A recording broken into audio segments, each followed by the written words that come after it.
Hello and welcome to the Smart Women in Business vlog and podcast. Today I am chatting with Olivia Mitchell. As a young, shy and introverted lawyer, Olivia hated speaking up in meetings.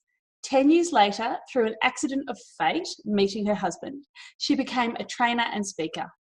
Over the last 20 years, Olivia has trained thousands of people from all industries to be more confident, effective and engaging speakers. Olivia now works online, guiding introvert women to build the confidence to speak up and to speak to groups. Olivia is the creator of online group program Stairway to Confidence, which helps women get through the fear of public speaking without doing any public speaking. Welcome, Olivia. I am very happy to have you here today. It's my pleasure, Jane. I'm looking forward to having a chat. It is a fun day to have a chat. So please tell me about your business journey. It has been a long and winding road. So I've been in business for about 25 years, and it started off with a business that I ran together with my husband. So we were running presentation training courses in New Zealand, so very much a local-based business. And then in 2008, I started up a blog called Speaking About Presenting. And I poured my heart and soul into that. And I became known as a top presentation blogger. I was invited to speak at the Presentation Summit in the United States and recognized by my peers in the presentation industry. But I never made any money. Oh. The blog was just a blog. It was just putting out my work and my thinking around presenting. And in around 2012, I stopped running the blog at all and just concentrated on our New Zealand business. Now, it's just a year ago that I started writing for the blog again and started really trying to work online and help people all over the world. So that's just a potted history of where I've been. Great. So it's blogs have a lot to answer for. Actually, my business came out of my blog, which didn't make me any money. I was just banging out words in my lunch hour at my corporate job, and then people get to know you. Yes. The magic of SEO. People get to know you, and they know you for your niche. So yes, I relate to that entirely. And then you go, oh, how am I going to make any money out of this? Yeah. So what were the signs for you that you needed to change other than not making money? So what were the key indicators to you that it was time to do something different and change up your business? Well, basically my own personal choice of wanting to be location independent, to develop a business where I didn't have to be in New Zealand and didn't have to be visiting clients face to face. Basically, that was what I wanted, is to have a business that I could run from anywhere in the world. That is my goal. And so transitioning to working online was the obvious thing to do. Now, I also thought that I would be able to leverage all the work I had put into my blog. I am coming to the stage now where I'm seeing I may have to let go of it. Your baby. So this is your baby. Yeah. It's a really big deal, but for me, it's one of the big lessons of business is sometimes you have to let go of what you've built to be able to do something new. And realizing, there are two things. One of the things I've realized, I no longer want to speak just about public speaking and presenting. And with a blog name, which is Speaking About Presenting, I'm kind of pretty defined there. Kind of narrowed your niche a bit there. Yeah. And it's not, although it's still what I'm about in terms of I help women with the fear of speaking up, of being visible and of public speaking. So it's part of my niche, but I don't want to talk about PowerPoint anymore. I don't want to, there are various things which I'm just which are not holding my interest anymore. I'm much more motivated by helping women to speak up. So it's a kind of a sideways movement. And I realized that the whole focus of my blog is slightly different. My blog gets tremendous traffic, but it's not necessarily the people that are going to relate to me now. So I'm in transition. Yeah. And it's that wonderful thing of being in business for yourself. You can go, I don't want to do this work anymore. I'm going to change. I'm going to completely transform my business. And that transition is scary at the beginning. And you know, where am I going to find my clients? But then they always come. So you've just got to... Well, yeah, crossing fingers. They will. I promise you. They will. I love your confidence. Oh, just get your marketing and your branding sorted. You'll be fine. Yeah. So how do you manage your life as an entrepreneur with all the other things that go on in your life? Like, yeah. I'm pretty lucky in some ways in that I'm in my early 50s and children have all left home. Oh, so no Book Week costumes for you this week then? Yeah, exactly. Yeah. So that that helps a lot, that I can be quite single-minded. And so basically I have a system where I say I have 3 things to do lists.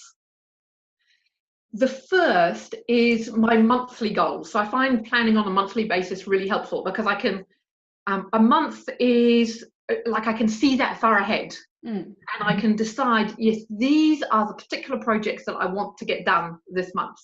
So I have my monthly goals and I have that on paper. Then I have an electronic to-do list, which is where I gather all the bits and pieces, all the rats and mice, the things that occurs to you at 3 a.m. in the morning, or I know those when you're in the shower, or when you're walking, that I can just jot it in. Oh, I need to do this, I need to do that. And sometimes they're not related to business, just life administration. Life stuff. But it's a good way, I find it a good way of just making sure that everything is in one place and not panicking about what have I forgotten to do. And then every morning I do my to-do list for the day. And what I have learned is to essentially the top 3 things, but it's not always exactly 3, but that idea of only picking the most important things you want to get done that day. And that if you do them, you will feel satisfied with the day. That stops me from feeling overwhelmed. And it stops me and it means that I'm satisfied at the end of the day. And I love ticking things off. Yeah. Actually, I want to cross them out. Oh, do you cross them out? Oh, I need to be able to read them again. My writing's not that clear that if I cross them out. So those to-do lists are one of the tools you use to be productive in your business. Are there any other tools or tips you can give people about productivity? Because that's something we all kind of struggle with. Something which is really important, which I don't do enough, is taking breaks. I'm a shocker for that. What I tend to do is I just tend to keep working until I fall over, until I go, I can't do anymore. My brain is fried. And what I find is on the days where I force myself to take breaks, I am much more productive and can keep on working much longer. Go and have a walk around the block. Sometimes I use a variation of the Pomodoro technique, which I think you've discussed on your podcast. Yes, I did. I talked about that with Kate. Yes. So doing 25 minutes and then a 5-minute break. I did that one day where I decided I was going to write 6 blog posts. Whoa. Yeah. And I did it. I did it as 35 minutes on working, 10-minute break. And I planned out my whole day. I wrote out the schedule of when I was going to be writing and when I was going to be taking a break. And I had an hour and a half break in the middle of the day. Did you have a nap? I didn't have a nap. No. Gosh, 6 blog posts in a day is massive. I did it. Yeah. They were drafts, but now I'm going back to them as I want to publish a blog post once a week. And it maybe takes me not even an hour, just a little bit to just fine tune them and polish them up, and they're good to go. And you've got 6 weeks of content. I love batching. I love, I'll plan out 6 months worth of content in one hit.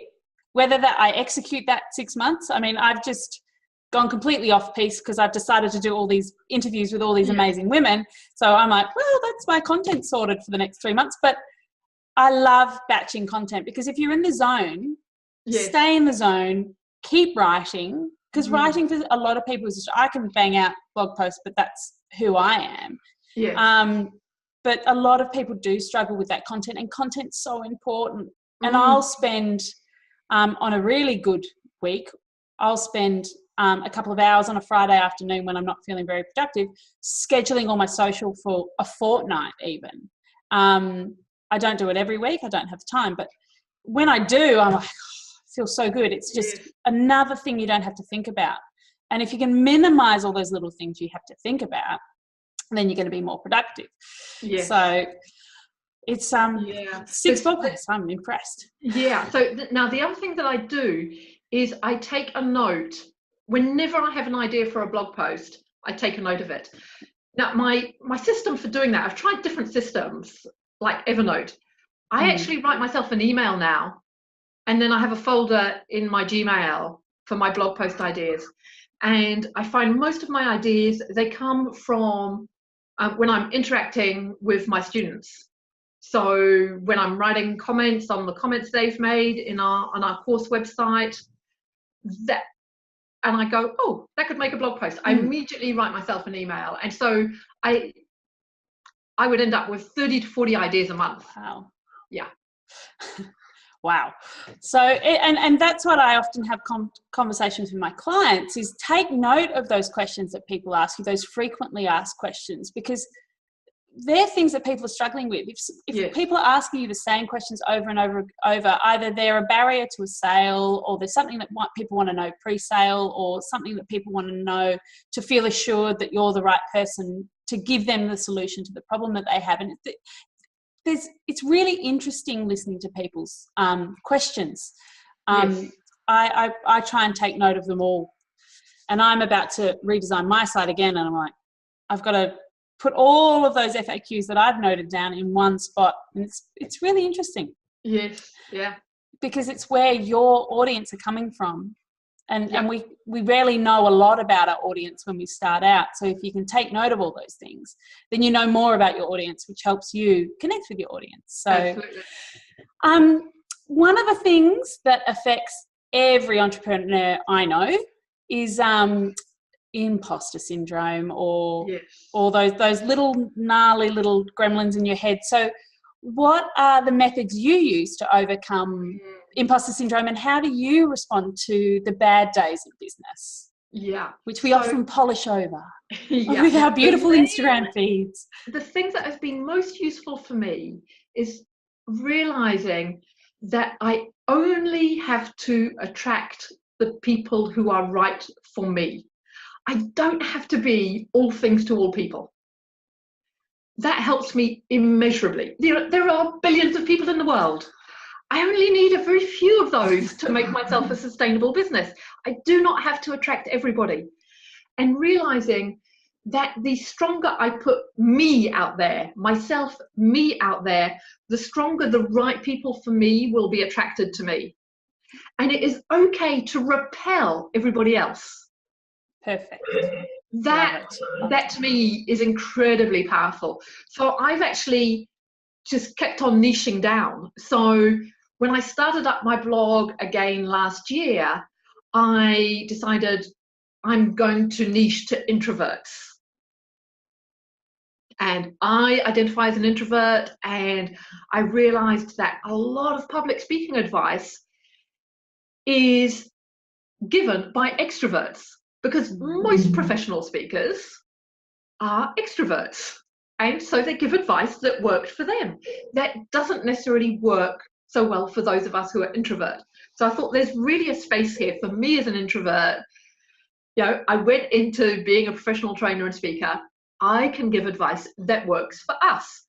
So I niched to that, and that worked really well. People really responded to that. And then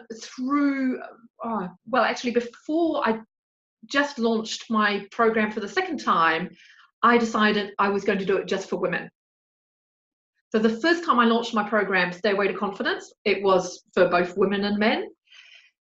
That went fine, but I realized I can help women even more than I can help men, because I can relate to what they're going through. And I think all genders have got specific challenges, but I think as women, we have specific challenges when it comes to speaking up and public speaking. We have been conditioned to be good girls, to follow the rules, to do what you're told, follow the instructions, don't rock the boat, don't cause conflict. This is very strong in our upbringing, both from our parents, the instructions we got from our parents, and then from the overall culture. And now men have got their own set of challenges. I'm not saying that we're the only ones, but I think we have specific challenges. And I was just aware of feeling when I was coaching men that I was not as in tune with their particular challenges, and that I could just really relate to women and women could relate to me. So this time round I've launched it just to women, and I'm loving it, and so are they. Oh, that's fantastic. And it feels really good. And you're helping. For me, in my business, I always want to help women because I identify so strongly with the women who are sitting in their offices at home by themselves, like we do, with trying to manage kids and deadlines and school lunches and book week costumes, and helping women is how I've also niched, and trying to help them build strong businesses, because financial freedom, and that can be through what you help them to do as well, through public speaking, because public speaking is an incredible income stream if you can get into it, is so incredible for women across the world. So I'm rural, and you're in New Zealand, but through our online businesses, we can help so many people. Speaking of conditioning and women through the ages, have you read Tracy Spicer's autobiography? I haven't. I've just finished it. So you just reminded me of it when you were speaking about being good girls and not speaking up. And if you're a woman in business, I recommend reading it. So I've taken a note. It's very interesting, very interesting. So how do you maintain your sense of community while working alone? Yes. So before I got back into the blog, so until a year ago, I was being a presentation trainer. That was what I was. And so I was out sometimes 3 or 4 times a week in front of a group for the whole day. That's exhausting. So, it was pretty tiring, especially as an introvert. And so for the last year, I've basically loved being by myself in my home office. My husband works from home as well. He's now running the training business. And so, he's away some of the time, like he is today, but then other times he's around. So it's like I do have another human in the house. But it's not till the last probably month or so that I've gone, I should probably get out more. Might need to leave the house. Yeah, I'm now on the lookout for a networking group, and I've visited a couple. And I think I've chosen the one I'm going to go for, so that I'll have at least once a month something that I go to and meet up with other women. Humans. In real life.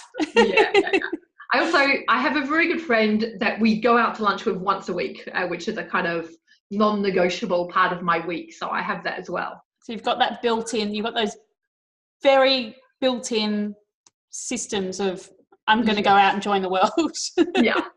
I like to chat with the mums after school and do that sort of thing. And some of them are my clients. So that's we get a bit of a power meeting in there. So it's important to maintain that connection. I do it a lot through Facebook groups because I am rural. Like I'd love to go to a meet up in Melbourne, but that's 4 hours away. So that's not going to happen. Canberra's almost closer. So you work specifically with introverts to help them overcome their fear of public speaking. I mentioned to you just before we came on live that I actually do identify as an introvert. Many people perceive me as an extrovert. And if someone asked me to public speak, I gave the example, someone asked me to public speak, I think in November, and the event was in June, and I spent the 8 months in between absolutely freaking out. So which I did. It was literally keeping me awake at night.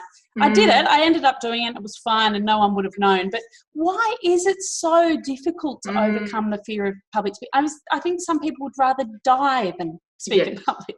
So I'm a bit glowy. It's very sunny. Yeah, that's okay. It's part of our evolutionary history as humans. So if I take you back 400,000 years ago, when we as humans are evolving on the planet, our way of surviving, of keeping safe from those big predators which were out to get us, and those big predators, they had big teeth and they had big claws, they had 4 legs so they could run really fast. So our way of staying safe was to be part of a group. It was essential for us to have the protection of the group. If we were kicked out of the group for any reason, it might mean a predator would get us and we would die. So staying in the group, fitting in, having the group's approval was absolutely critical to us. The sorts of things which might get us kicked out of the group would be not pulling our weight, not performing in the way that people expected, saying something out of turn, saying something that people didn't approve of, particularly saying something which might offend the leader. So we were all about fitting in and being approved of. Fast forward 400,000 years, physiologically, we are the same. It's the same basic brain we've got, same basic body. And so we want to fit in, we want to be approved of. So at the root of the fear of public speaking is the fear of disapproval. Wow. Goes back that far. Yeah, and it explains why so many people suffer from it. The people who suffer no fear whatsoever around public speaking, they are the freaks. They are the freaks. I think that is so important to remember, because it's very easy to feel alone around this and to think, I'm the only one who suffers in this way. But no, most people suffer to some extent. Some of us learn how to manage it. And so if you've ever seen me public speak on the inside, freaking out. But people say, wow, you're so confident. No. Well, I mean, this is such an important thing to remember, is that that's the case for most people. When they get up in front of a group, the audience cannot see your freak out. Most often it is entirely internal, and they're just seeing somebody who seems to be going really well. And they applaud you at the end and you go, ooh. So it's really important to remember that most of the time your inner freak out is not visible to the audience. I'll remember that. Yes. It's only on the inside. So what would you say to someone, and what would you do with someone who's freaking out about presenting tomorrow or next week or in November? Well, in my case, the timing really matters. So let's take it, if someone is speaking tomorrow, here's what I would say. You are going to feel nervous. You're feeling nervous now, you are going to feel those feelings.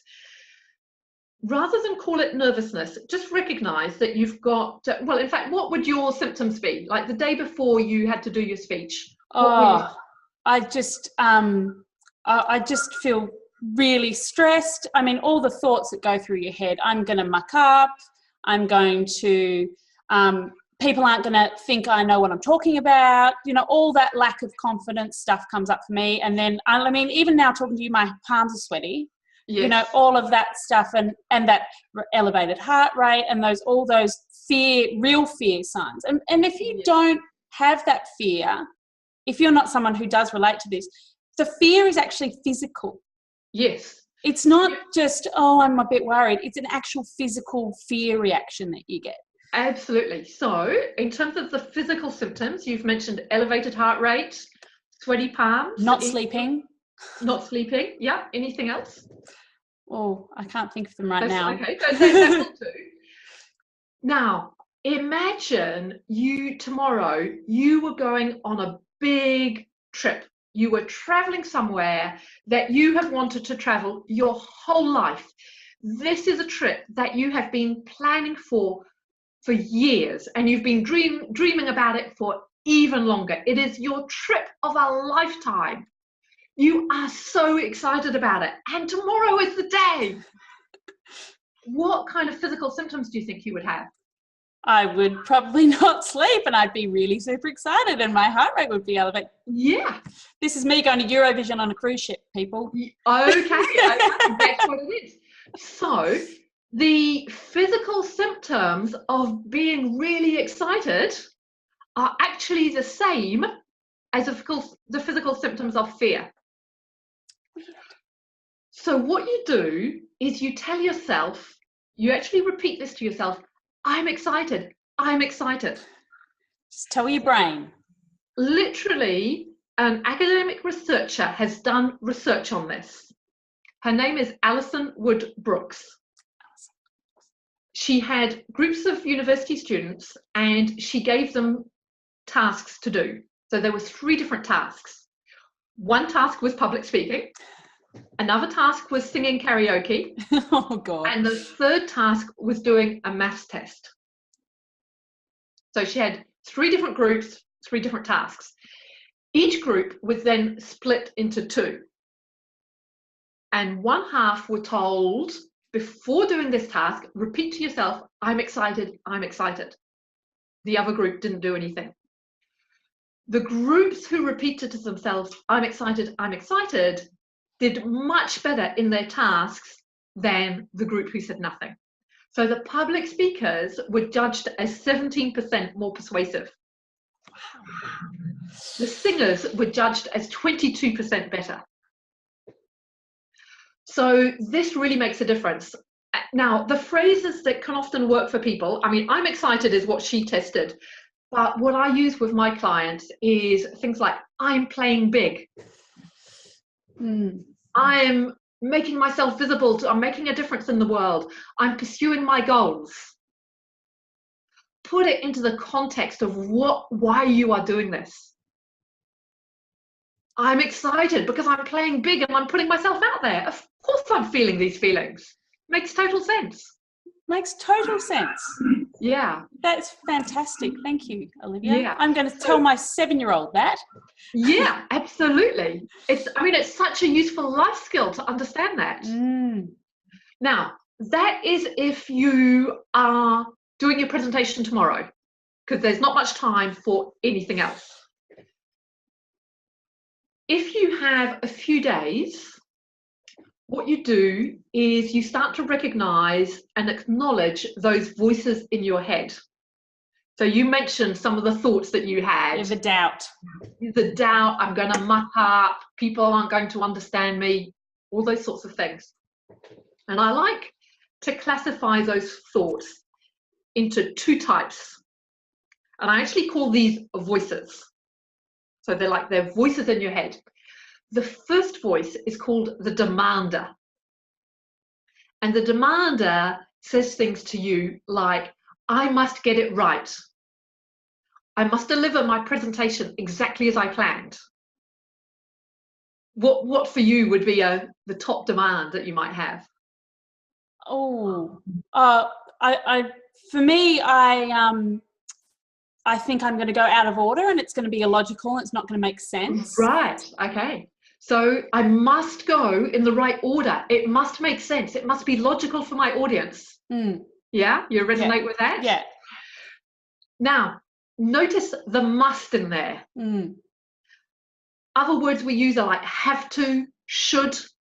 So we're putting a really high bar for how we must be. And that's what causes us to have the fight or flight response. Because essentially, that's also what's going on in our body is the fight or flight response. Because it's almost like saying to our brain is almost saying to our body, if I don't get this right, I'm going to die. I'm going to die. Yeah. So okay, I'm going to try something new. So what we need to do is bring that demand down a notch.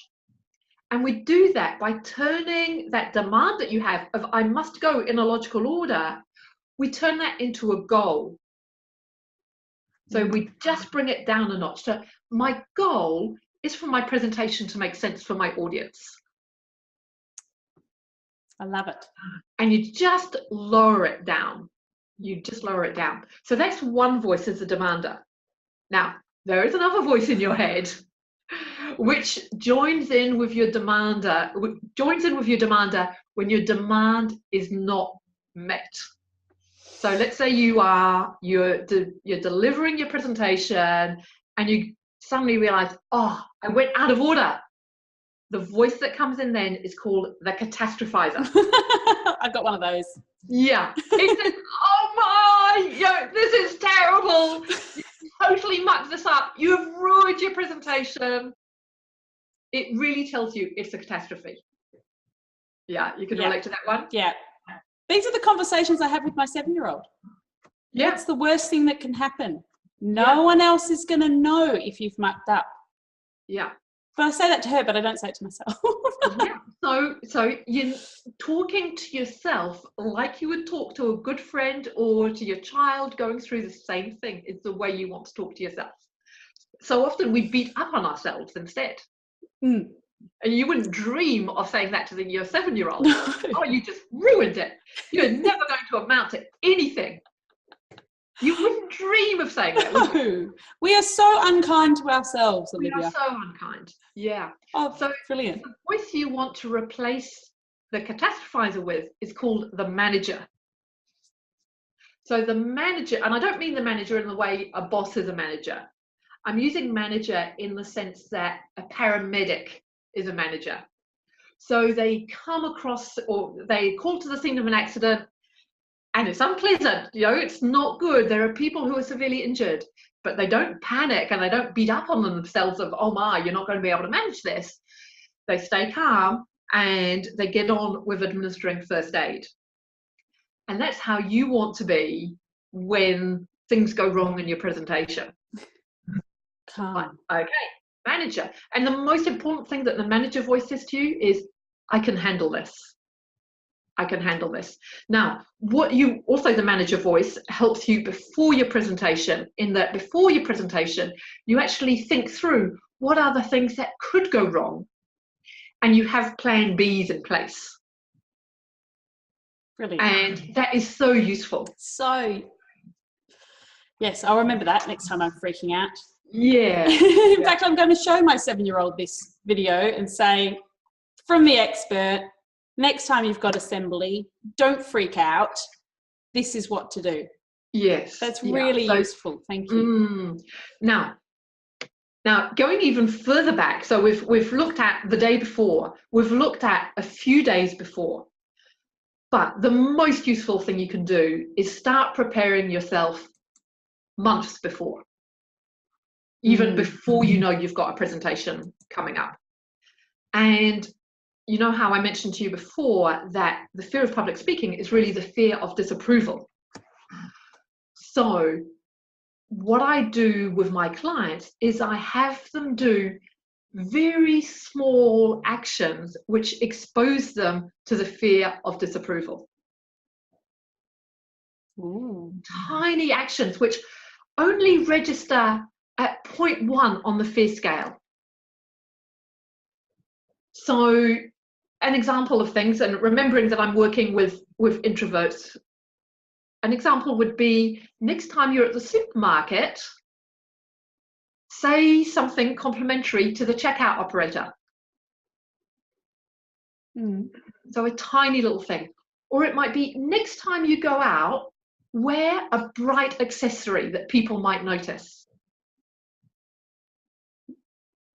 So very tiny little things. And so those getting micro attention. Yeah, micro attention. And because so many of us we're so concerned of what are other people thinking about us. Of course, the reality is people aren't thinking about us, they're thinking about themselves. But even though we know that intellectually, but we need to drum it into ourselves that nobody else is paying any attention to you. And Nobody cares. Nobody cares. But we need to do that by going out and actually doing these things and realizing people aren't paying attention. and then I get my students to build that up over time. So I actually build a stairway. They build their own stairway of starting off with these tiny actions and then going to more challenging actions. And so more challenging actions might be things like when somebody asks you to do something that you don't want to do, saying no.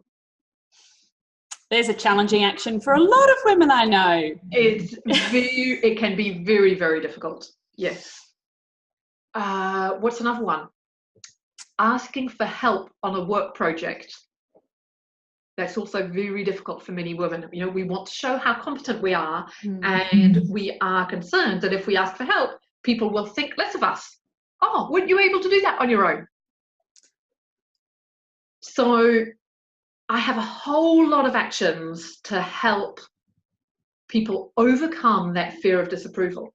And it makes a huge difference to people when they get to actually be in front of a group. Wow. It really works. That's really interesting, because in your work that you do, you also address speaking up in meetings. Yes. And often we sit there in meetings and think, I really want to say that, but they won't approve. Yes. And you don't get your voice heard unless you say something. Exactly. So it's really interesting. Yeah. So speaking up in a meeting is that's a core thing for many, many women, of not doing that. So for somebody who's hardly ever spoken up in a meeting before, I really encourage them to prepare.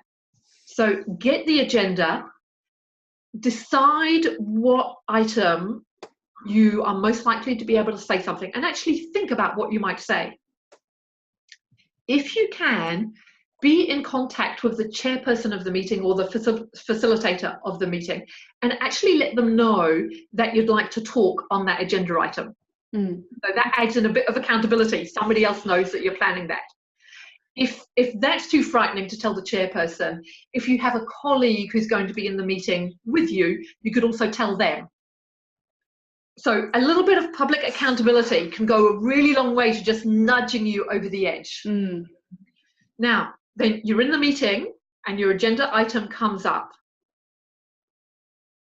Apply the 5-second rule from Mel Robbins. Have you come across I have heard of it. I don't know it well. Okay, so Mel Robbins is a great person to follow. She has some really fantastic advice.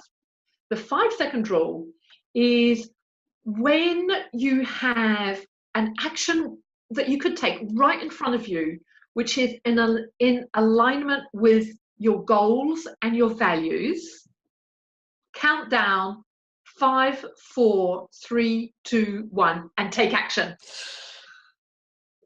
And do it. Just do it. Just do it. Yeah. Right. Wow. So that's my advice for speaking up in meetings. Really set it for yourself as a goal, get some public accountability, and prepare and use the 5, 4, 3, 2, 1 to say it out loud. Accountability is so, and especially as solopreneurs, it's something we miss out on. And I love I have a friend who will give me a shout out, like just send me a text message, or when she's seen I've done something that she knows I was scared of. Yes. She's like, I see you putting yourself out there, congratulations. And, having a group around you, I have my Facebook group and I have other Facebook groups I'm in, can really make a difference and have that sense of community.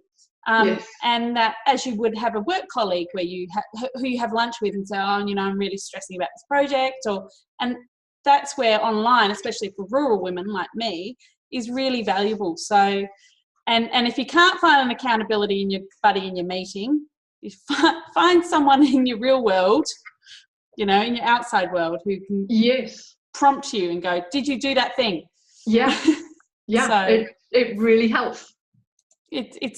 Yes, thank you. That's very interesting. So, what keeps you motivated? What's your why for doing what you do every day? I have 2. So my big why, my macro why, if you like, my big picture, is I think the world would be a much better place if women were in charge.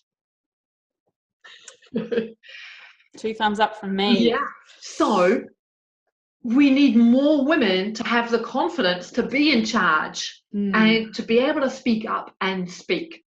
So I see myself as doing my own little bit to just help more women have the courage and confidence to speak up. So that's my, at the big high level, that's what it is. Then at the micro level, it's just how satisfying, how great it is for me, how great I feel when there's just one single woman that I have helped who can now speak up and say what they want to say. And it's and helping one person. Yeah. Every single person you help can go on to change the world. So it's incredible. So finishing up, what are your tips for all smart women in business across Australia and the world? 1, 2, 3, whatever you want.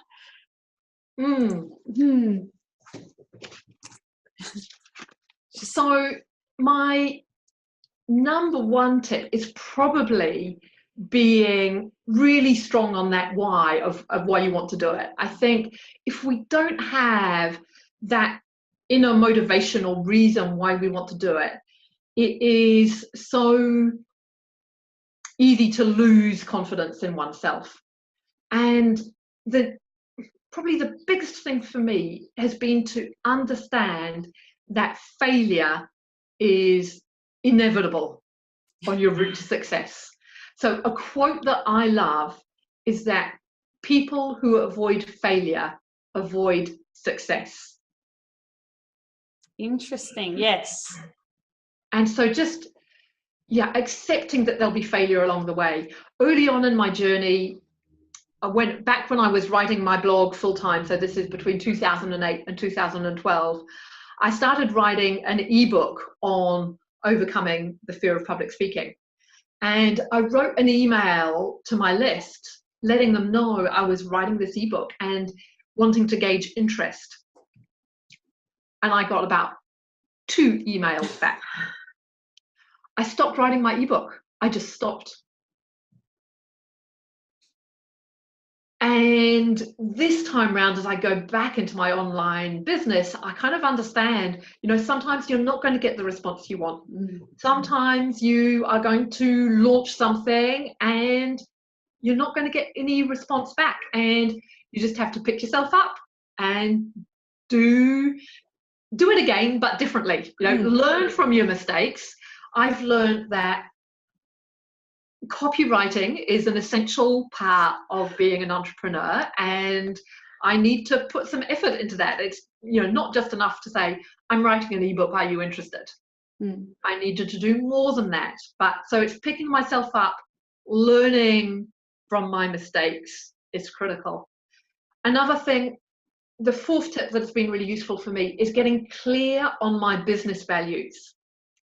We are so bombarded by different marketing ideas for our businesses, and so many people who want us to take their course and do their thing and follow these exact steps and you will have success. And it is so easy to get seduced by those messages if you don't have your strong core and your strong sense of values about what you will do and what you won't do in terms of marketing in particular. So having strong values is another one. Marketing does get a bit of the snake oil reputation around it, which I fight against constantly. So yes, it's a struggle. But thank you so much, Olivia. It's been really interesting to speak to you, and it's been really I got a lot out of it, so I'm sure all the listeners and the viewers will too. And as I said, I'm going to show my 7-year-old. Very good. Thank you so much. I've got something also that I'd like to share with you and which you can share with your listeners. And this is what I call scary action bingo. So, those little scary actions that I've told you before, I've put 20 of them onto a PDF and you play bingo with it. So they're actions that you're going to come across in your daily life. And when you do one, you tick it off. And the idea is what normally happens for us is when the possibility of doing a scary action comes up, our heart starts beating and we go avoid, avoid, avoid, and we avoid it. by having this scary action bingo card in front of you or stuck on the wall in your office, it becomes, oh, here's an opportunity to do a scary action. So it becomes a playful thing instead of an avoidance thing, and you actually look forward to it because, oh, I can tick it off. Fabulous. So I can drop the link to that in the show notes. Indeed. Yes. Fabulous. Thank you, Olivia. So I will be excited about the scary actions instead of nervous about the scary actions. Yeah, exactly. Wonderful. Thank you so much, Olivia. And I'll put all the links to Olivia and her business and the Scary Action Bingo in the show notes so everyone can learn more about you and see what you do every day to help women. Very good. It's been a pleasure talking to you, Jane. Wonderful. Thank you. See you soon.